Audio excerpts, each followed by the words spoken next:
Welcome to merit minds. So మనం ఈ సెషన్లో లాస్ట్ ఒక 2-3-4 ఇయర్స్ నుంచి ప్రపంచవ్యాప్తంగా జరుగుతున్న జెన్జెడ్ ఉద్యమాలకు సంబంధించిన అంశాలను చూద్దాం. At the same time human రైట్స్కు సంబంధించిన ఇష్యూస్ కూడా మనకు ఇటీవలి కాలంలో బాగా వార్తల్లో నిలిచినాయి. సో ఈ నేపథ్యంలో ఇది మనకు మోస్ట్ ఇంపార్టెంట్ టాపిక్ అనేది రానున్న కాంపిటేటివ్ ఎగ్జామినేషన్లో కానుంది. సో ఫస్ట్ ఆఫ్ ఆల్ మనకు హ్యూమన్ రైట్స్కి సంబంధించిన అంశాలు చూస్తున్నప్పుడు ఖచ్చితంగా మనం హ్యూమన్ రైట్స్ ఆర్గనైజేషన్స్ గురించి కూడా చూడాల్సి ఉంటుంది, right? So first of all UN general assembly. So united nations ఆర్గనైజేషన్కు మనకు 6 ఆర్గాన్స్ ఉంటాయని మీకు తెలిసిందే కదా. అందులో 193 మెంబర్స్తో కూడుకున్న ఆర్గాన్ ఏది అంటే United nations general assembly.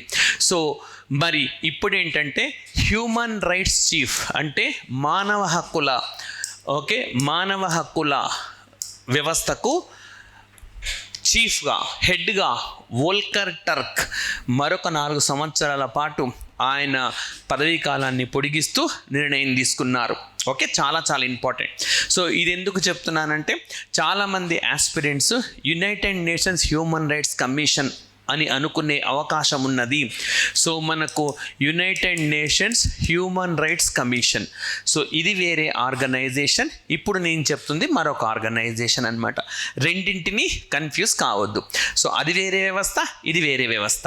So UN human rights చీఫ్గా వోల్కర్ టర్క్ ఈయన పదవీ కాలాన్ని మరో 4 ఏళ్ళు పొడిగించారు. మరి ఈయన యాక్చువల్గా ఈ ఆర్గనైజేషన్కు ఎవరు హెడ్గా ఉండాలి అని చెప్పి యునైటెడ్ నేషన్స్ సెక్రటరీ జనరల్ నిర్ణయిస్తారు. సో యునైటెడ్ నేషన్స్ సెక్రటరీ జనరల్గా ప్రస్తుతం మనకు ఆంటోనియో గుటెరస్ ఉన్నాడు.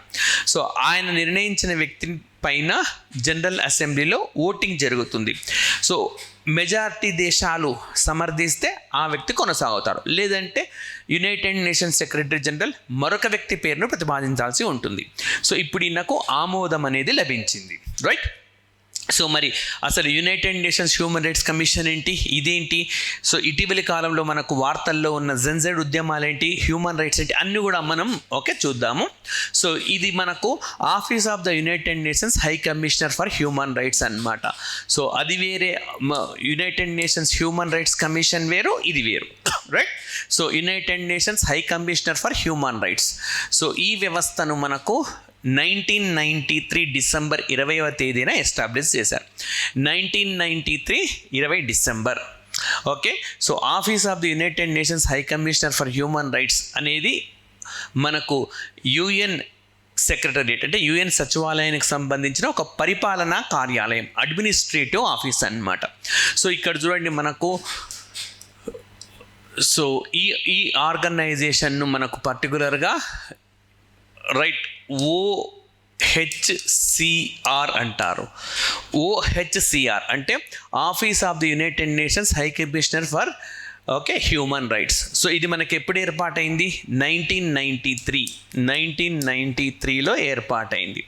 అదే మనకు human rights commission, United nations human rights commission, ఇది ఎప్పుడు ఏర్పాటైంది అంటే 2006 15th మార్చ్నే ఎస్టాబ్లిష్ అయింది.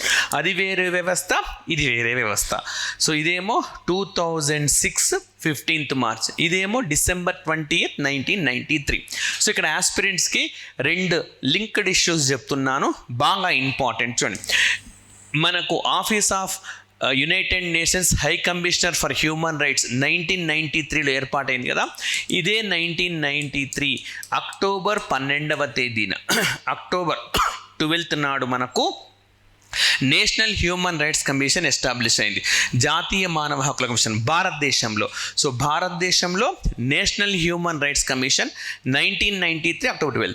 అంటే 1993 సంవత్సరం అనగానే మనకు ఐక్యరాజ్య సమితికి సంబంధించిన మానవ హక్కుల కమిషనర్ అండ్ భారతదేశంలో మనకు national human rights commission establish అయింది. ఎప్పుడు? అక్టోబర్ 12. సో సరిగ్గా ఈ అక్టోబర్ 12 గుర్తుపెట్టుకోండి.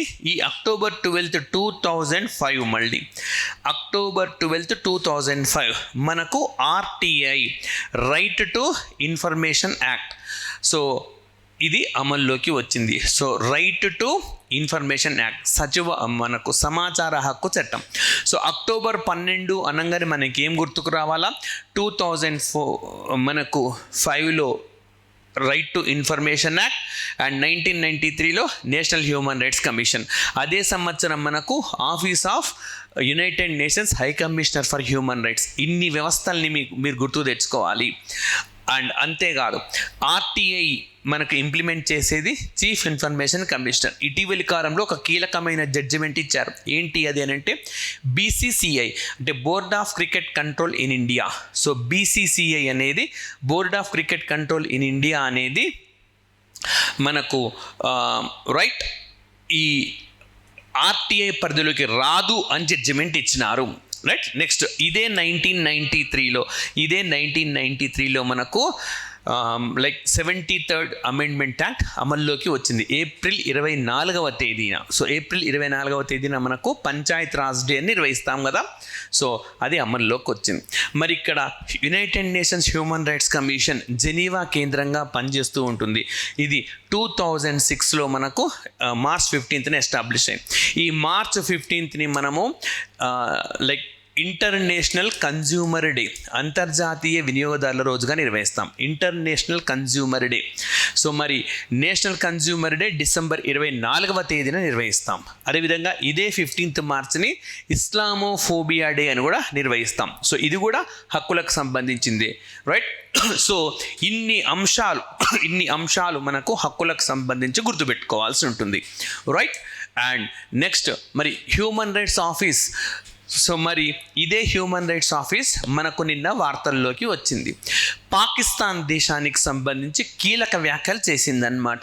సో ఈ human rights office voiced concern over Islamabad క్రాక్డౌన్ peaceful protesters in Pakistan occupied Jammu and Kashmir. So Jammu and కాశ్మీర్లో అక్కడ స్థానికంగా ప్రజలు తీవ్ర స్థాయిలో విరుచుకుపడుతున్నారు. ఓకే. సో ఈ విధంగా తీవ్ర స్థాయిలో విరుచుకుపడుతున్న నేపథ్యంలో వాటన్నిటిని కూడా మనకు పాకిస్తాన్ ప్రభుత్వం అణగదొక్కుతూ ఉంది.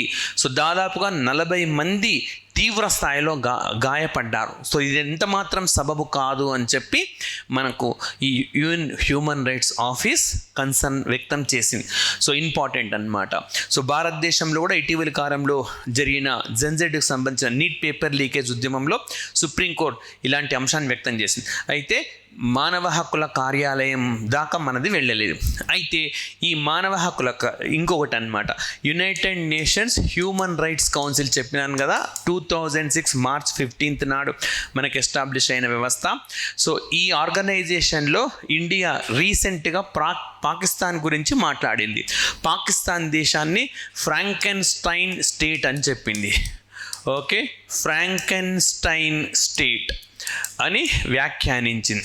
ఫ్రాంకెన్స్టైన్ స్టేట్ అని అంటే ఇది షెల్లీ అనే ఒక నావెల్ నుంచి తీసుకున్నారు. షెల్లీ అనే ఒక వ్యక్తి రచించిన నావెల్ నుంచి తీసుకున్నారు. ఆ బుక్ పేరే ఫ్రాంకెన్స్టైన్ అంటే so A person creates monster and monster controls the person. అంటే ఒక వ్యక్తి ఒక దెయ్యాన్ని, ఒక భూతాన్ని సృష్టిస్తాడనమాట.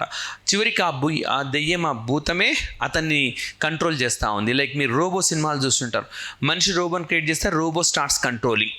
సో అట్లా అనమాట. సో అంటే భారతదేశం పాకిస్తాన్కు సంబంధించి ఇటీవలే ఫ్రాంకెన్స్టైన్ స్టేట్ అని వ్యాఖ్యానించింది. దీని మీనింగ్ ఏంటి అని అడుగుతారు. సో అంటే creating a monster, controlled by monster. Okay, master creates monster controls master. అంటే ఒక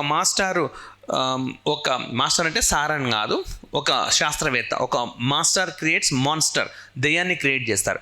మాన్స్టర్ కంట్రోల్స్ మాస్టర్ అంటే ఆ దెయ్యమే ఈ మాస్టర్ని, ప్రపంచాన్ని నియంత్రిస్తూ ఉంటుంది. సో దాన్ని ఫ్రాంకెన్స్టైన్ అంటారు. ఏ ఉద్దేశంలో వాడింది ఇండియా అని అంటే పాకిస్తాన్ అనేది ఉగ్రవాదాన్ని సృష్టించింది. ఆ తీవ్రవాదం ఇప్పుడు పాకిస్తాన్ నియంత్రిస్తుంది.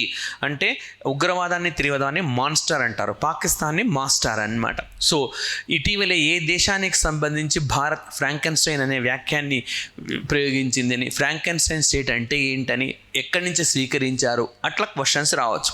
ఇవన్నీ మానవ హక్కులకు సంబంధించిన అంశాలు. So important ఎగ్జామినేషన్కి.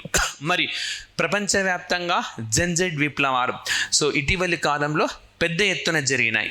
ఎందుకు జరిగినాయి? So first of all Nepal. So మరి నేపాల్ దేశంలో social media ban trigger point అయింది. సోషల్ మీడియా అంటే సామాజిక మాధ్యమాల్లో యువతను నియంత్రించాలని చెప్పి ప్రయత్నించినారు. అయితే ఇది ఒక్కటే కారణం కాదు. సో ఆ దేశంలో నిరుద్యోగం తీవ్ర స్థాయిలో పెరిగింది. అండ్ ఎవరైనా సరే డబ్బు సంపాదించాలంటే దేశం వెలుపలకు వెళ్ళాల్సిన పరిస్థితి, దేశం విడిచి వెళ్ళాల్సిన పరిస్థితి, రైట్? అట్లాంటి పరిస్థితి అక్కడ కల్పించినారనమాట. సో ఈ నేపథ్యంలో సోషల్ మీడియా పైన బ్యాన్ విధించడం ట్రిగ్గర్ అయింది. సో మీకు తెలిసి ఉండొచ్చు, ఇమ్మీడియట్ కాజ్ అంటారు. ఇమ్మీడియట్ కాజ్ అంటే తక్షణ కారణం. సో చాలా కాలంగా ఏదైనా యువతలో నిరుత్సాహం ఉంటే ఏదో ఒక ట్రిగ్గర్ పాయింట్ వచ్చి ఆ పాయింట్ వాళ్ళను విప్లవం దిశగా, ఉద్యమం దిశగా తీసుకెళ్తుంది. సో అదే సోషల్ మీడియా బ్యాన్ తీసుకుని నిర్ణయం. మరి ఆ జెన్జెడ్ విప్లవం దేనికి దారితీసిందంటే కేపీ శర్మ ఓలీ ఆయన రాజీనామా చేయాల్సి వచ్చింది. సో ఒకవైపేమో నిరుద్యోగంతో తీవ్ర స్థాయిలో ఇబ్బందులు పడుతుంటే వీళ్ళ కుటుంబీకులు లగ్జరీ లైఫ్ లీడ్ చేయడం, అవి సోషల్ మీడియాలో షేర్ కావడం, అందుకు సోషల్ మీడియాను బ్యాన్ చేయడంతో ఆ దేశ యువత తిరగబడ్డారు. ఆ తర్వాత ఏమైంది? 30 సంవత్సరాల బలేంద్ర షా ఆ దేశానికి ప్రధానమంత్రిగా బాధ్యతలు స్వీకరించినారు. సో భారతదేశంలో ఈయన కొంతకాలం పాటు చదువుకున్నారు కూడా. సో ఈ విధంగా నేపాల్ దేశంలో ప్రధానంగా జెన్జెడ్ విప్లవానికి కారణం ఇదే అన్నమాట, రైట్? తక్షణ కారణం. నెక్స్ట్ పెరు దేశం. సో మనకు ఇది సదరన్ అమెరికన్ కాంటినెంట్, దక్షిణ అమెరికా ఖండంలో ఉండే దేశం.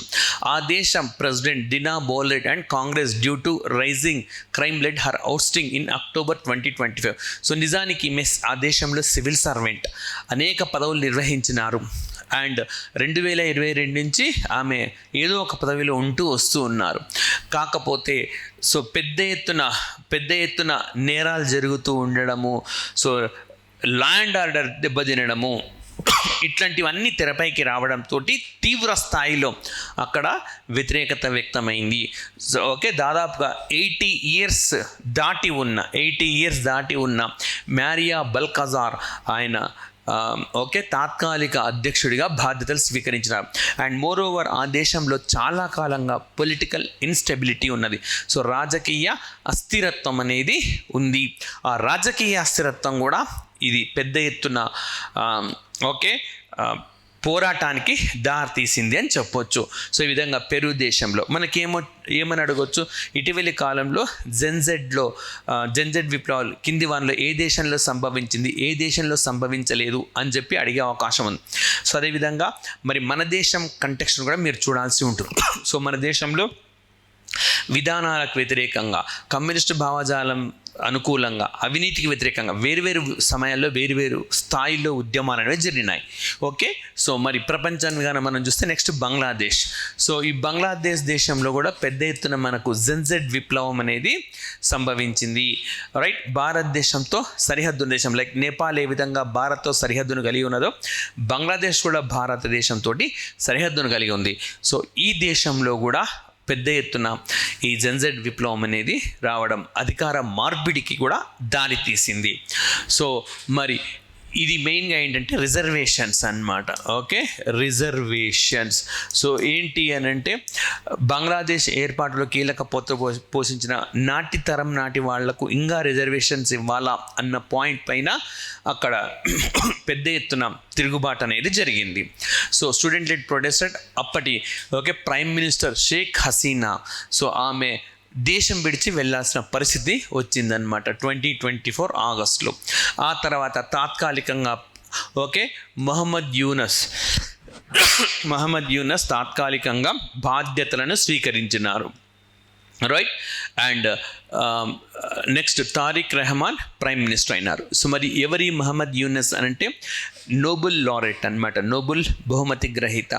సో మనకు మైక్రో క్రెడిట్ అంటే సూక్ష్మ రుణాలు అన్న కాన్సెప్ట్కి ఆద్యుడిగా చెప్పుకోవచ్చు. బంగ్లాదేశ్ గ్రామీణ బ్యాంక్కి వ్యవస్థాపకుడిగా కూడా ఆయనని చెప్పుకోవచ్చు. సో ఈయనకు 2006లో అంటే 2006లో నోబెల్ బహుమతి వచ్చింది.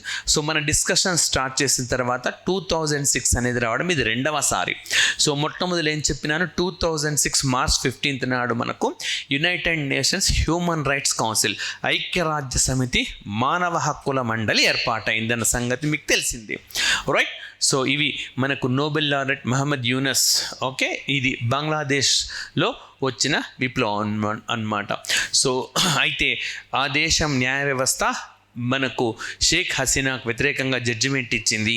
సో భారతదేశంతో ఈ దౌత్యం అనేది కొనసాగుతూ ఉన్నది. సో ఇది మనకు ఓకే అంశము.